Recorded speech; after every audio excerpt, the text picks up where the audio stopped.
गोपी भाव। भगवान ने उन्हें गोपीश्वर कहा। ईश्वर होते हुए भी ललचा गए। जिस गोपी रस को और गोपी भाव के लिए आराधना की श्री कृष्ण की, श्री कृष्ण कृपा से गोपी भाव मिला, तब वो ब्रज के रास रस में प्रवेश पाए। ऐसे रास विलास को तुम किसी स्त्री पुरुष का विलास समझते हो? तुम्हारी आंखें ही नहीं हैं तो बातुल भूत विवश मतवारे ते नहीं बोले वचन विचारे। भगवान का कोई भी एक भी चेष्टा ऐसी नहीं है जो धर्म से नहीं। साधारण धर्म, असाधारण धर्म, फिर प्रेम धर्म। तुम्हें साधारण धर्म का ज्ञान नहीं तो तुम प्रेम धर्म के विलास का कैसे निर्णय कर सकते हो? जब साधारण धर्म का, एक मनुष्य धर्म का तुम्हें ज्ञान नहीं, और वो मनुष्य धर्म का खेल नहीं हो रहा है। नहीं, मनुष्य धर्म से तो ऊपर शांत भाव की आराधना करने वाला ही उठ जाता है। कांता भाव, ये सबकी समझ में आने वाले भाव नहीं है। अगर ऐसा होता, ध्रुवदास जी ने वर्णन किया है, नारदादि उद्धादि सब, सनकादि आदि, ये गोपी जनों के सुख को देखकर अपने भजन को व्यर्थ मानते हैं। अपने भजन को व्यर्थ मानते, जो ब्रह्मानंद में छके रहते हैं। गोपी जनों का प्यार, कपोल पे कपोल श्री कृष्ण मिलाए, नूपुरों की नूपुर ध्वनि में ध्वनि मिलाए, नेत्रों में नेत्र मिलाए, ललचा गए महापुरुष सनकादि, जिनकी एक झलक पाने के लिए बैकुंठ में जाते हैं। जरा सा विक्षेप पड़ता है तो आवेश आ जाता है। कितना प्यार करते हैं रूप दर्शन का, और उसी रूप का ये पान कर रही हैं। पान ही नहीं, अपने में समा रही हैं। कैसे कोई इस रास को समझ पाएगा? वो रास को समझते हैं स्त्री पुरुष का विलास। नहीं नहीं, बड़े बड़े योगियों की पहुंच की भी बाहर की बात है। अगर कोई साधारण भाव से इसे ले तो वो अपने ऊपर अपराध ला देगा, मलिनता और बढ़ेगी। बृहस्पति शिष्य भगवान के समान ज्ञान रखने वाले उद्धव जी एक चेष्टा को देखकर बिक जाते हैं गोपी जनों की। कितनी ऊंची महान स्थिति गोपी, वो जान रहे हैं। वो भी पूरी नहीं, तभी चरणों में लौटते हैं कि मुझे यहां की कोई घास औषधि बना दी जाए जिससे इन गोपियों की चरण धूलि मुझे मिलती रहे। श्री कृष्ण सानिध्य को निरंतर प्राप्त महापुरुष गोपी जनों की भावदशा को देखकर गोपी जनों की चरण धूलि सतत पड़ती रहे, इसलिए यहां ब्रज की वो लता गुल्म औषधि बनना चाहते। उद्धव जैसे महात्मा जिनकी चरण रज लेने के लिए गुल्म लता औषधि जड़ बनना चाहते हैं, वो गोपी जन कोई स्त्री है? उनका श्री कृष्ण से, जिन श्री कृष्ण का नाम नहीं ले सकते, उन श्री कृष्ण को अपने हृदय से लगाती है। कितनी महिमा है। तुम पुरुष स्त्री देखते हो, तो हमारे प्रभु स्वयं कह रहे हैं, न मे पार्थास्ति कर्तव्यम त्रिषु लोकेषु किंचन नानवाप्तमवाप्तव्यम वर्त एव च कर्मणि। अलग अलग लोकों की 9 किशोरी सुंदरियों ने जब ब्रज गोपियों का ये सुख सुना, क्योंकि भगवान की जो ब्रज लीला तो संपूर्ण लोकों में नारद जैसे बड़े बड़े महात्मा गान करते, बड़े बड़े राजाओं की सभा में, यहां वर्तमान लीला को, उन लीलाओं को सुनकर उन 9 किशोरी सुंदरियों ने सोचा, क्या मुझे भी पति रूप में श्री कृष्ण प्राप्त हो सकते हैं? बड़े बड़े महात्माओं से प्रश्न किया, उनका हाँ, वो ऐसे नहीं प्राप्त हो सकते कि तुम्हारे पिता जाएं और पानी ग्रहण के लिए प्रार्थना करें, ऐसे नहीं प्राप्त होंगे। इतनी सामर्थ्य नहीं है किसी में। वो तो भगवान की जो दिव्य सहचारिणी शक्तियां हैं वही प्रकट हुई अष्टपट रानियों के रूप में। बड़े बड़े महात्माओं ने, देवर्षि नारद जैसे सब ने बताया कि भगवान का एक आंतरिक स्वभाव हम तुम्हें बताते हैं, कमजोरी। यदि तुम भाव से अंदर विकल हो जाओगी तो वो तुम्हें स्वीकार कर लेंगे। तुम्हारी सामर्थ्य नहीं कि वहां पहुंच करके तुम ऐसा कहो, वो विधान बना देंगे। तो नागलोक की, देवलोक की, गंधर्वलोक की, रसातल, पाताल, तलातल, बड़े बड़े इन लोकांतरों की जो सुंदर सुंदर कन्याएं थी, सबने मन में भावना की कि श्री कृष्ण हमें पति रूप में प्राप्त हो। प्रभु ने उस संकल्प को सिद्ध करने के लिए भौमासुर को प्रेरित किया। उसने उन्हीं सुंदरियों का अपहरण किया। ये श्री कृष्ण के लिए नहीं, पर ये लीला बिहारी हैं, बड़े कौतुकी हैं। 16,000 सब लोक बड़ा बलवान, उन्हीं सुंदरियों का अपहरण करके अपनी जेल में डाला लाके। अब वो तो और विकल हो गई। ये हमने तो देवर्षि नारद जी से सुना था कि भगवान को प्रीतम रूप से आराधना करने वाले को भगवान निश्चित प्राप्त होते। ये तो महाबली असुर प्रवृत्ति वाला अपहरण करके अपने महल में कैद कर लिया, अब कुछ भी कर सकता है क्या? मेरा व्रत, मेरा नियम, मेरा तप, मेरा भजन, मेरा चिंतन मेरे प्रभु तक नहीं पहुंचा क्या? पर हम इसे स्पर्श भी नहीं करने देंगे, अपने प्राण त्याग देंगे, पर श्री कृष्ण के सिवा मेरा कोई नहीं। ये आखिरी व्रत की पूर्णता है। प्रभु पधारते हैं, उसका उद्धार करते हैं। जब महल में प्रवेश करते हैं तो जिसका बचपन से चिंतन कर रही थी उस प्रीतम को देखते ही लुट गई।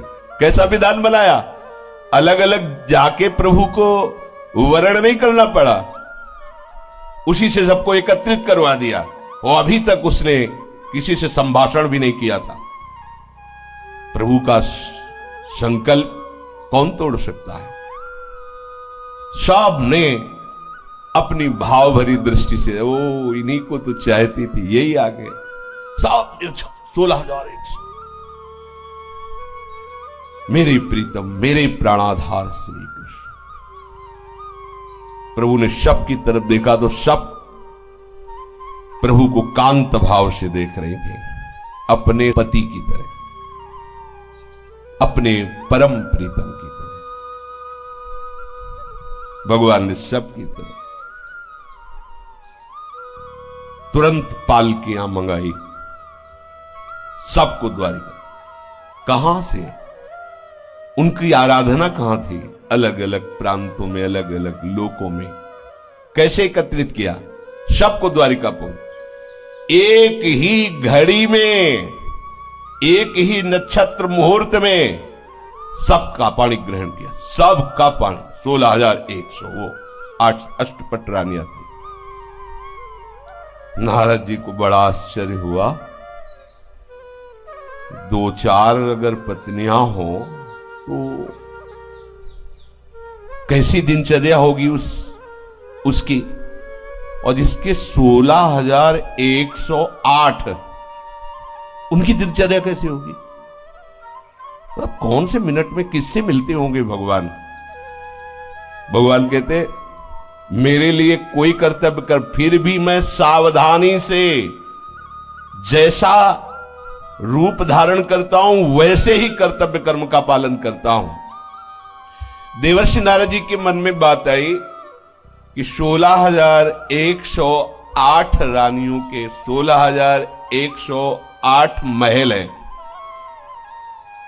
अब एक लाइन में 16,108 महल। महल कोई झोपड़ी थोड़ी है, द्वारिकाधीश की महारानियों के महल है।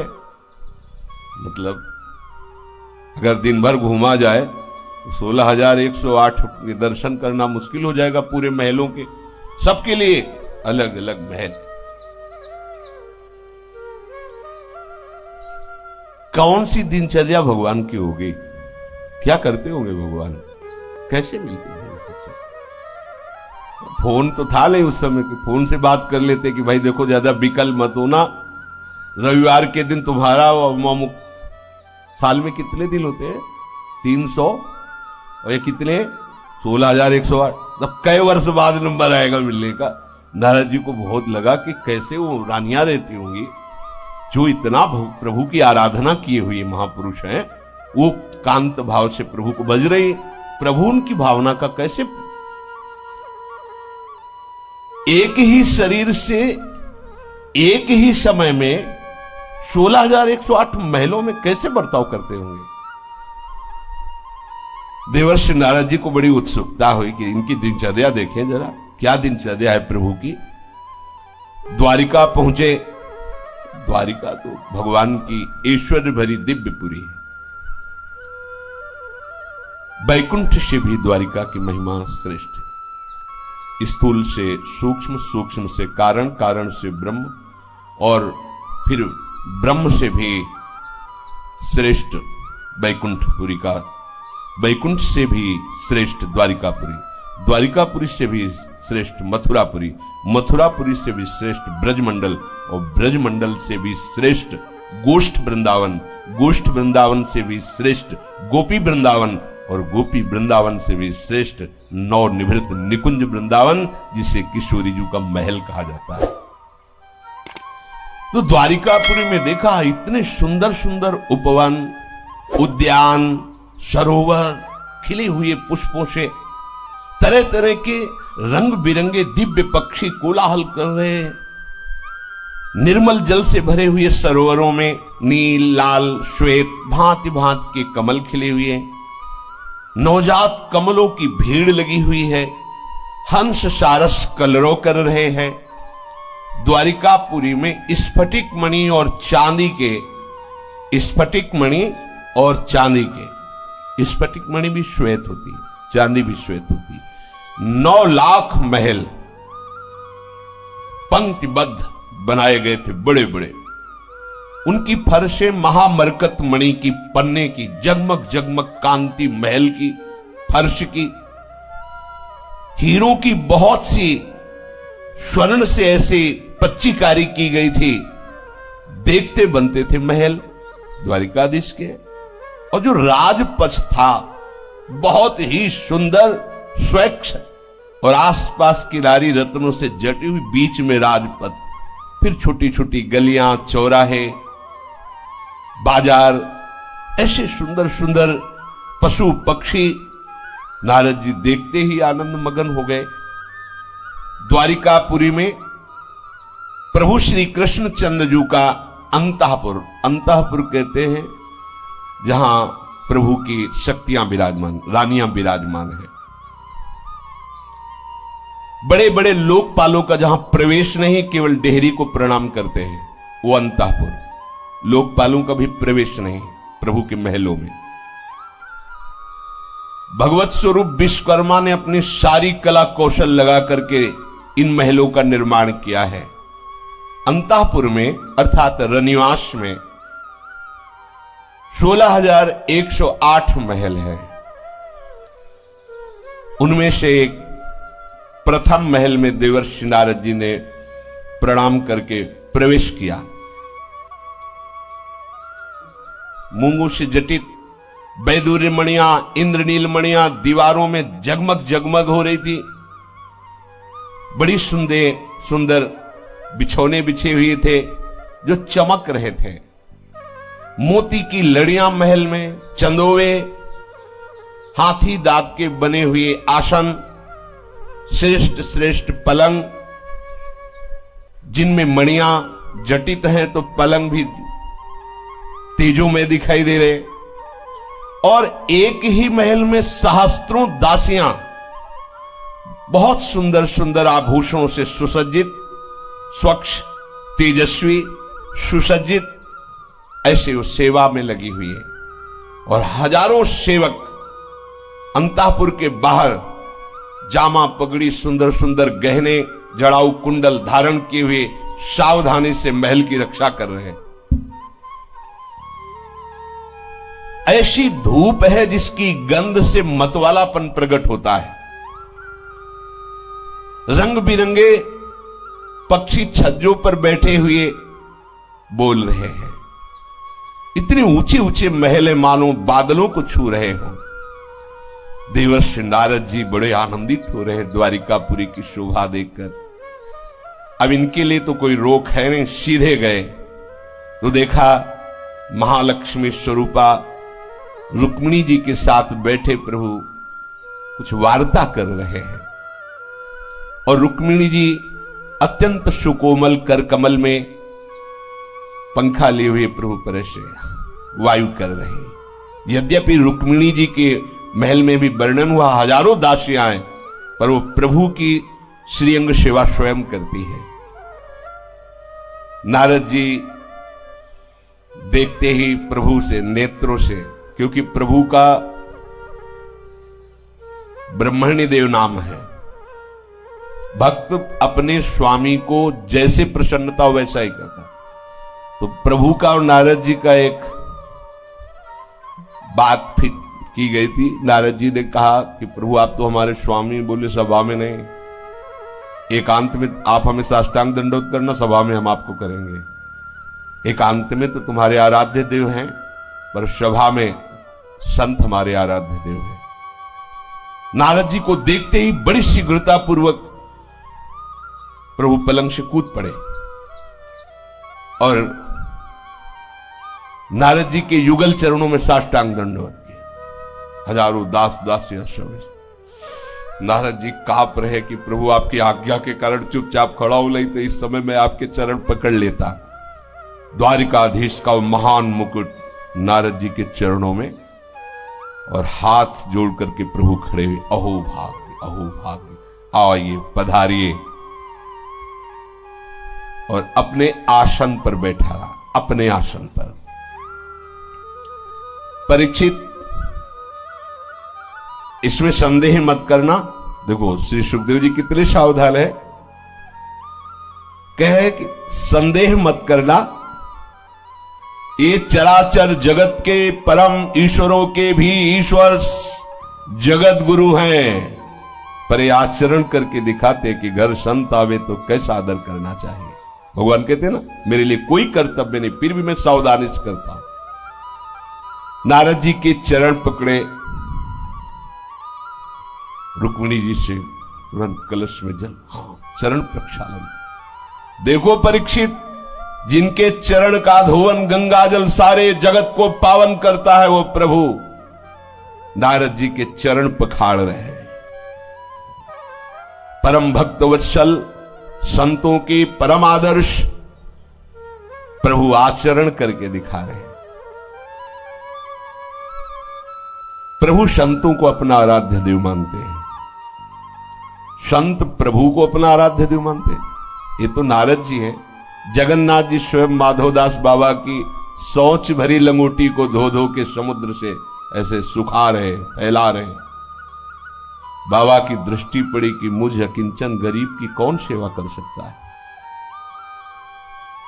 देखा जब अपनी भागवतिक दृष्टि से, तो पीतांबर का फेट कसे हुए स्वयं प्रभु रो पड़े, अरे प्रभु आप इतना गंदा शरीर, इतना प्रभु आप, तुम्हारा और कोई है क्या? तो प्रभु आप किस, बस जिसका मेरे सिवा कोई नहीं, तो मैं ही तो सेवा करूंगा, फिर और कौन करेगा? देख लो, अपने पार्षद को नहीं किसी को आज्ञा की, स्वयं प्रभु श्री कृष्ण जी स्वयं अपने कर कमल से नारद जी के चरण पखार रहे। और अहो भाग्य, ये संत चरणामृत हमारा मंगल करेगा। मंगल भवन प्रभु नारद जी का चरणामृत लेके अपनी रुक्मिणी जी के ऊपर महल में छिड़क दो, क्योंकि संत चरणामृत मंगल करता है। सर्वदर्शी पुराण पुरुष जगत गुरु भगवान श्री कृष्ण शास्त्रोक्त विधि से नारद जी की पूजा करते हैं। फिर हाथ जोड़कर अमृत भरे मीठे वचनों से नारद जी का स्तवन करते हैं। प्रभु आप तो पूर्ण हैं, क्योंकि आप संत हैं। समग्र ज्ञान, वैराग्य, धर्म, यश, श्री, ऐश्वर्य सब आपके आश्रित है। आप आज्ञा कीजिए, मैं आपकी क्या सेवा करूं। ऐसा प्रभु ने देवर्षि नारद जी से, नारद जी को देवर्षि नारद जी ने कहा, अद्भुत अद्भुत, क्योंकि जान रहे ना देवर्षि नारद जी को, अद्भुत। प्रभु आप समस्त लोगों के ईश्वर हैं, स्वामी हैं, मुझे पता है। ये जो आप कर रहे हो मुझे कोई आश्चर्य भी नहीं हो रहा है, क्योंकि आपके लिए कोई नई बात नहीं है। आप अपने प्रेमी भक्तों से कितना प्यार करते हैं ये भक्तजन ही जानते हैं। प्रभु आप दुष्टों के लिए भयानक काल रूप हैं, तिनका काल रूप में भ्राता, लेकिन भक्तों के लिए आप उनके लाडले हैं। परम यशस्वी, जगत की स्थिति और पालन और लय ये आपकी स्वेच्छा से होता, मैं जानता हूं, भली भांति जानता हूं कि आप कौन हैं। प्रभु ये तो मेरे बड़े सौभाग्य की बात है कि मैं आपके श्री चरणों के दर्शन पा रहा हूं। आपके श्री चरण कमल संपूर्ण जगत का परम कल्याण करने में समर्थ है, मोक्ष प्रदान करने में समर्थ है। ओहो, आपके ज्ञान की कोई सीमा नहीं है। भगवान ब्रह्मा, शंकर आदि बड़े बड़े आपका केवल चिंतन करते रहते हैं, वो आपका आश्रय लिए हुए हैं। तभी ब्रह्मा जी सृष्टि का सृजन करते, महादेव जी लय करते हैं, भगवान नारायण पालन करते हैं।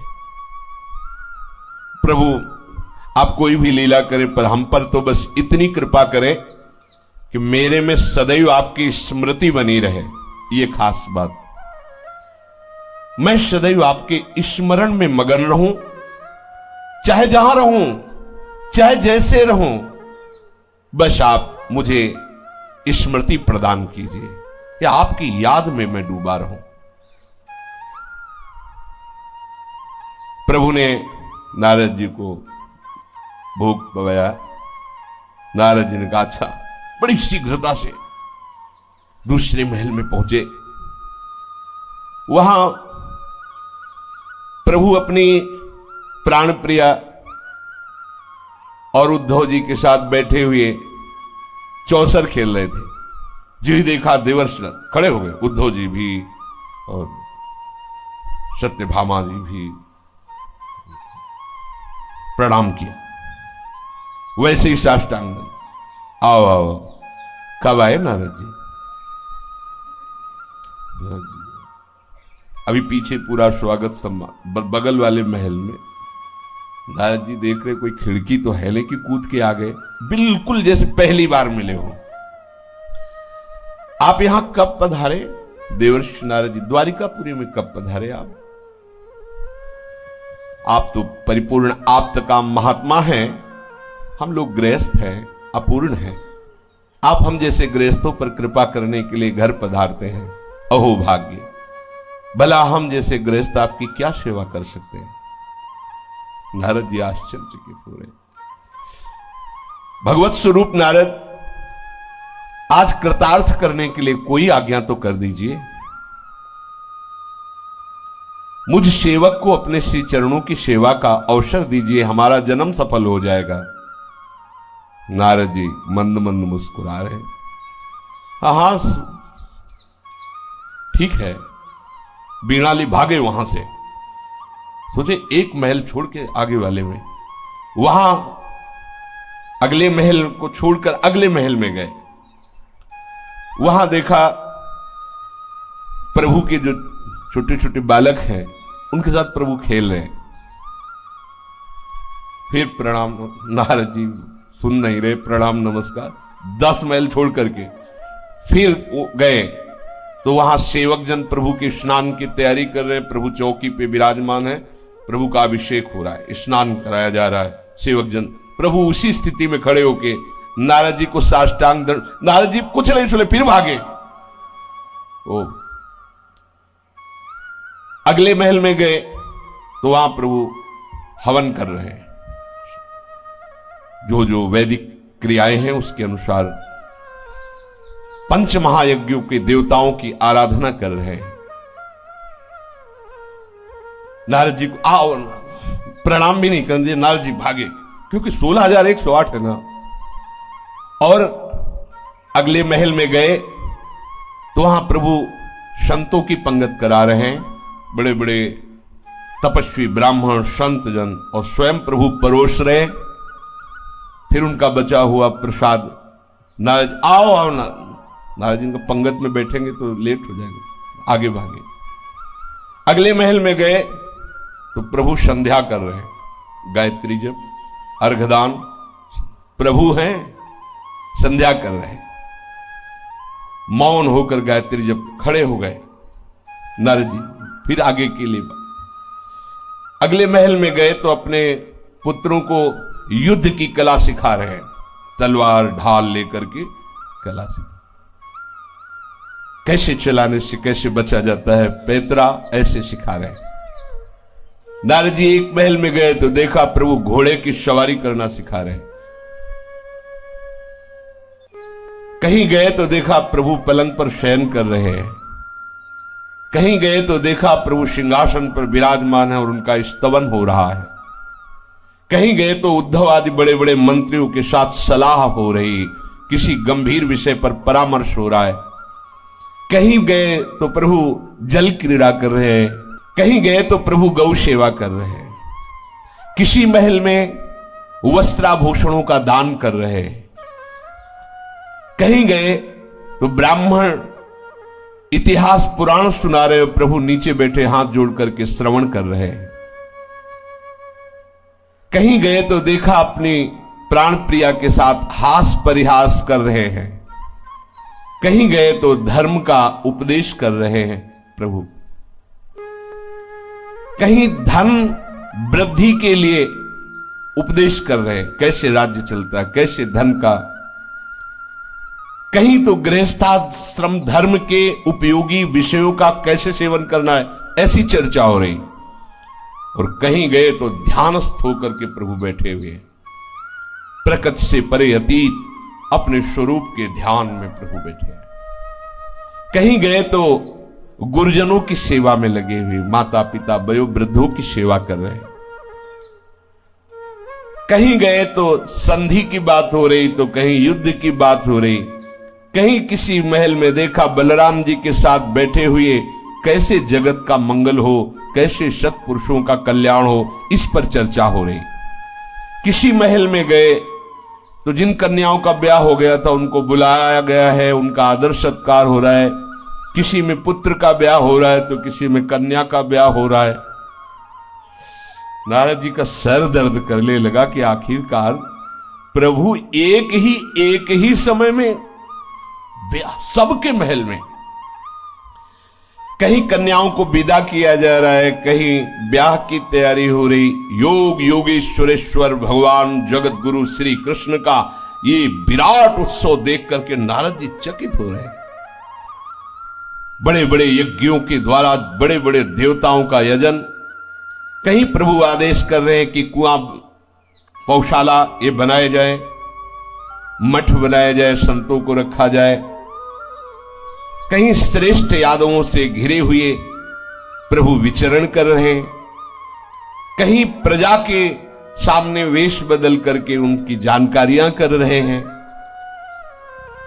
मनुष्य की सी लीला करते हुए ऋषिकेश भगवान श्री कृष्ण की इस महामहिमा को देखकर देवर्षि नारद जी हार करके मुस्कुराते हुए कहा, एक महल में प्रणाम किया होगा, अब आगे के महल में जाएंगे नहीं। कितना दौड़ लगा है, 16,108, सब में नई नई लीला।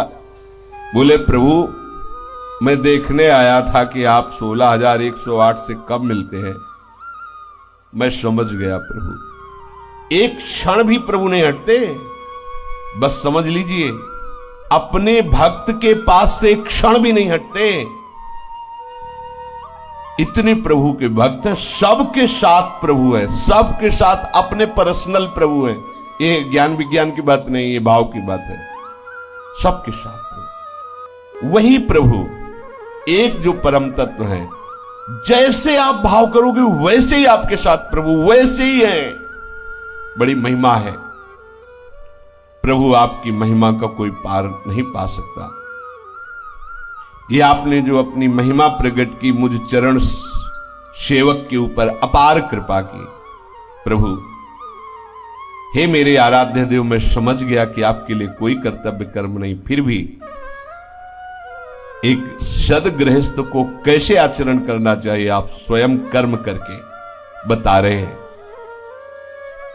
जब नारद जी चरणों पे गिरे तो उनका मेरे प्यारे पुत्र, प्रभु ने कहा अभी तक जो लीला हुई, आप कह रहे मेरे प्यारे पुत्र वत्स, तुम मेरी इस महायोग माया को देखकर आश्चर्यचकित मत होना, क्योंकि नट की सारी कारीगरी, सारा चमत्कार जमूरे को पता होता है। जाओ, तुम कभी मोहित मत होना मेरी माया से, मैं तुम पर बहुत प्रसन्न हूं, सदैव हमारे स्मरण में मगन रहो।